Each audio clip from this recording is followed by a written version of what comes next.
Hey Gemini. So we're looking at the Aquarius new moon and how it's affecting you, and then we're going to go right into February. So on the 27th at 7:07 in the evening, we had the peak of the new moon, and unless you're on the west coast, then it would have been around 4 in the afternoon. Or GMT time, just after midnight at 12:07 at 8 degrees Aquarius. So for you, this really speaks to the ninth house and higher learning. And what this means for you is often either through like long distance travel. So this is not like in your hometown or city to city, but this is oftentimes overseas.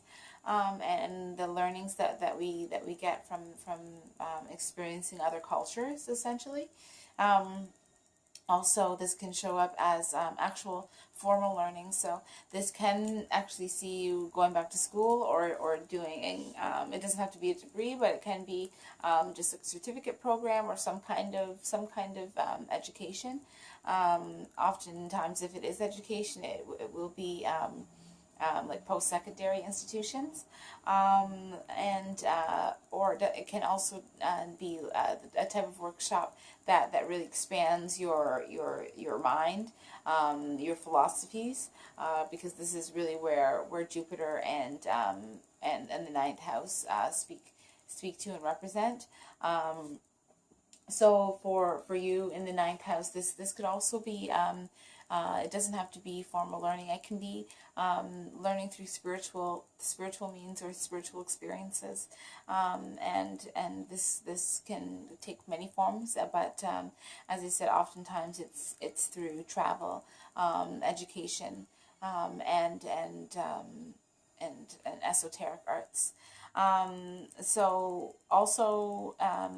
When we're thinking about what the new moon is encouraging us to do, it's about bringing like our true selves, who we are, and our identity, and not being afraid to reveal that to the benefit of ourselves, but also to the community around us, because that's what Aquarius really does. It shows who they are, and how sometimes when their challenges have grown them, but also too how they can impact a community and a society, and in a positive way. So that's what we're being asked to do right now, and I'm really encouraged to grow in that way, and to grow others. So moving forward, that would be the challenge I would call you to address, to see what it is that you can do.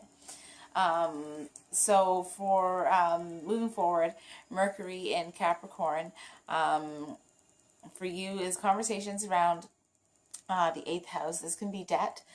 This can also be money that's owed with others, whether that's money that's owed to you or you owing others. So this can show up as and this can also be just like life and death situations. So inheritances, and things like that. Most often, though, it does show up as or money that's owed to you from the government, in scholarships, bursaries, payouts, loans, even. Oftentimes, it's a lump sum, though. So and it's something that's generally in kind. This is how inheritance comes into play as well. Oftentimes, it's also through transformative experiences that we see the 8th house show up. So this can be through birth, like I was saying, life, death. So and also birth and sexual experiences. So conversations around these topics, and would be different for every person. Really having a tight, intense conversation with the changes that have been happening for you around your associations since 2011, and will be ending next year. But Uranus in Aries really speaks to the changes that have been, the shocks and changes that have been happening for you in your 11th house of associations, friendships, groups, and communities. So we actually really see a conflict between The eighth house opportunities or topics here of money that's owed to other people, and growth in friendships and relationships. More so, this can also speak to growth through or conflict of communication, and versus the growth through communities as well. So the next day we have another tense conversation with Jupiter in Libra. So this is and Jupiter's been in Libra since this fall, and will be until October 10th of this year, or last fall, and will be until October 10th of this year. So this really speaks to growth in or opportunities or blessings through hobbies, things that you enjoy doing, light love affairs, as well as children. So we actually also see kind of a conflict or a conversation around debts or things that you owe other people, and the opportunities that you have to grow in personal lighthearted experiences. So moving into February the 3rd, Venus enters Aries, and for you this is growth and opportunities around communities, again, sanghas, groups of people, so congregations, unions and friendships, brotherhood, sisterhood, as well as anywhere you gather with others is going to be, you'll see blessings and appreciation and benefits through here. So February the 6th, we actually see Jupiter going retrograde in Libra, and that's in, again, your fifth house. So revisions, conversations around what it is that you're doing, what it is that you're doing in relation to what you're doing in relation to your children, your hobbies, what you're doing in regards to enjoyment, as well as the lighthearted love affairs. So lunar eclipse, it does come up to a lunar eclipse on the 10th and 11th in Leo. So this for you is your third house of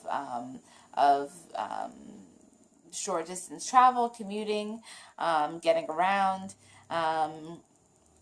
We also see this in relation to siblings, cousins, neighbors as well. So we're seeing an ending and around this time, and that's how lunar eclipses generally show up. So February the 18th, Sun enters Pisces on the 10th, and sorry, this is your 10th house. So for you, this shows up as a focus around your career, what you do to be known in society, and how you are known, what your status is, and because there's a spotlight on your status and your status in life and your status in society, as well as a focus on the father and just authoritative and leaders in your life. And then moving to February the 26th, again, we have a new moon in Pisces, and it's a solar eclipse. So this is a focus around, again, the 10th house topics of the leaders in your life, the CEOs, the fathers, the way people are showing up.